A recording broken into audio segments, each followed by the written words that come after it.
All right, so this area has not yet been uh, fully engineered, right? Fully implemented, and so we had rocks just miraculously fell out of the sky, and so we're gonna put the little bit of energy and time into doing something that I want to see accomplished, and we're gonna do that right now. Okay, and hope you stick along the ride for me here. And Monty, what are you doing? You're like in the way, bro. You are in the way, bro. Alright, watch out. We gotta do it over here. Away from my face.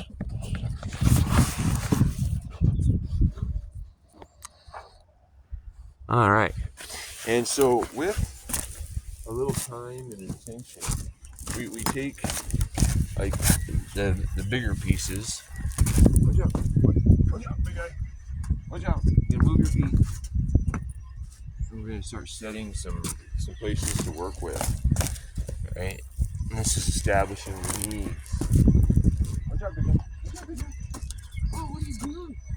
Are you stuck? Are you stuck? Oh my goodness. Here. Go that way. Oh, good boy.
You know, and with a little bit of action that we do every day, we end up building the things in our life the way we want them to be.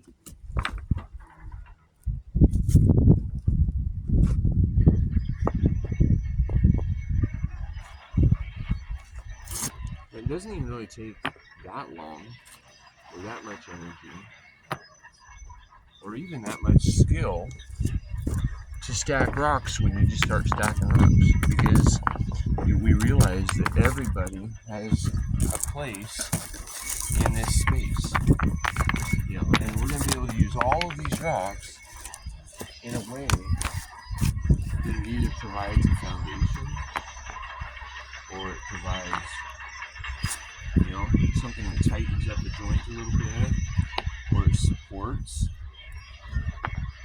you know, and everything has a place. That's where, if everybody's trying to do the same thing, this would be a really boring place to live. But when everybody's bringing what they bring to the table, being their piece of the puzzle, we can all really enjoy the benefits that people bring, because it's a unique expression of them.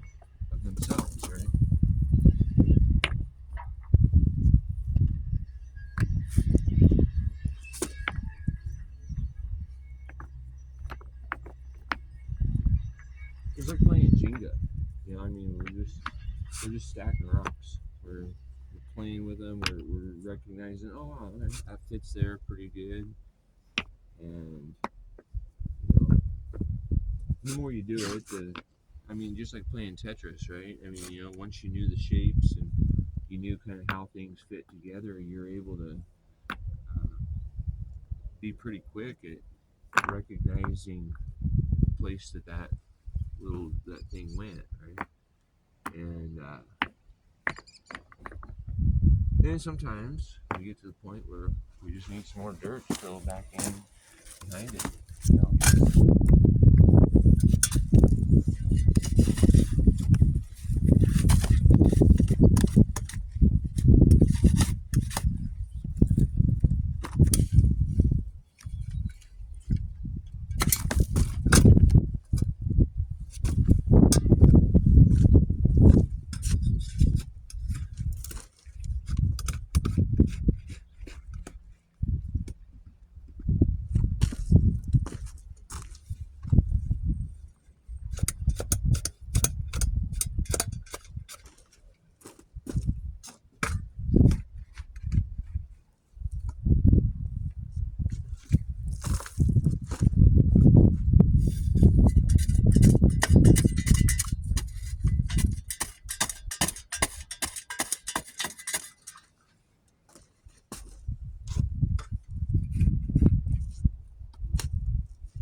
Oh, Monty, we're crying.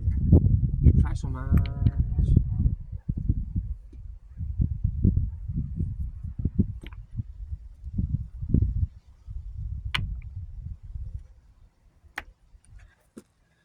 So just like that, we create a little bit more function in our life by spending a little bit of time and energy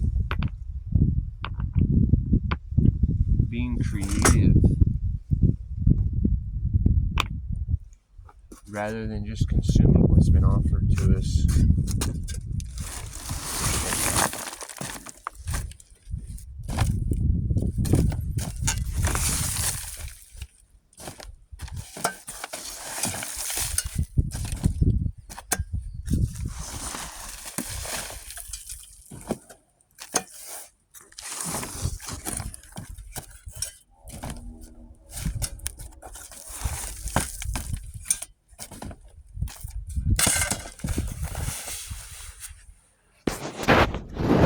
Anyway, yeah, I mean, that's how the walls get built around here, and I've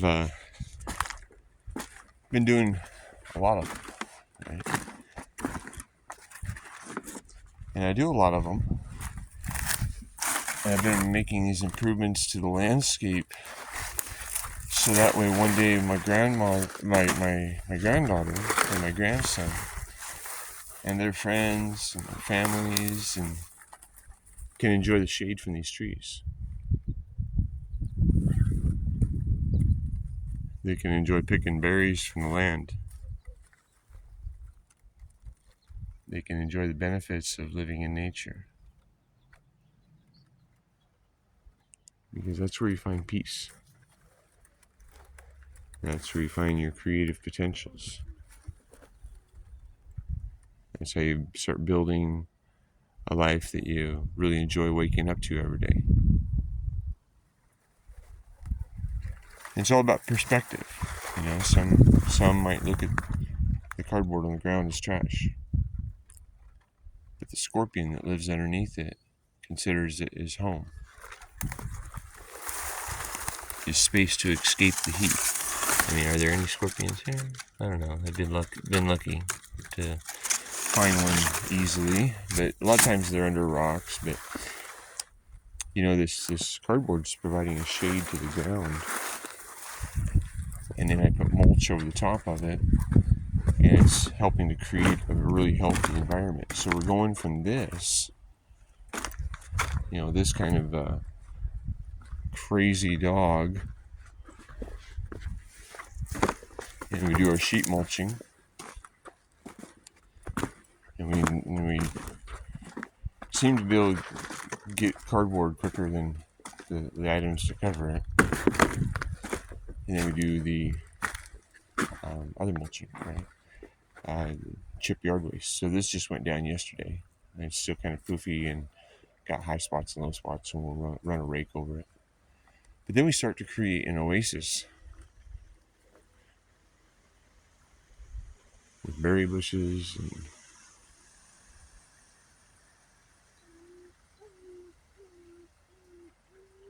and dogs crying in the background.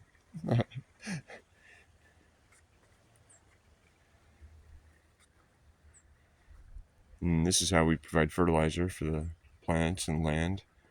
This is a compost tea. It's just a barrel that holds liquid and filled full of the weeds and stuff that we pull from an area. And then we fill it full of water, and then it just sits there. And when it stinks bad enough, then you pour it out on the ground, right? That's the way that works. So, but we're getting trees growing that are going to be producing fruit. And these rock walls, they work to promote condensation, being, the humidity being pulled out of the air and given to the land.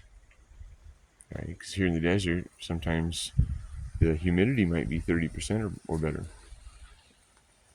but there's no precipitation. So you have to rely on dew point changes and the ability of the landscape to absorb water. And so you create these zones that catch cold air as they move down a hillside. And that cold air works to make everything around it cold.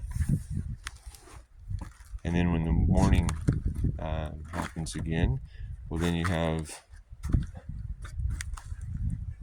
a guy over here just patiently waiting, huh? Yeah, you're patiently waiting. Anyway, but yeah. So anyway, that's how we turn landscape from desert wasteland, because all of what I'm standing on now used to look just like that one, just an eroded landscape. The water that falls on it would run off rather than soak in, and I've already got a couple features, now put on that piece of property that catch the water and let it soak in. But if you can get it to soak in right where it falls, that's ideal. As close to that as possible is the next best thing. So anyway, if you like and have enjoyed my content, please subscribe, share it, help to share these messages, that can promote a reduction of fire and flooding and erosion and drought and famine, and it all happens locally. It locally happens everywhere for everyone, and that's where we have power to create change. Thanks for watching.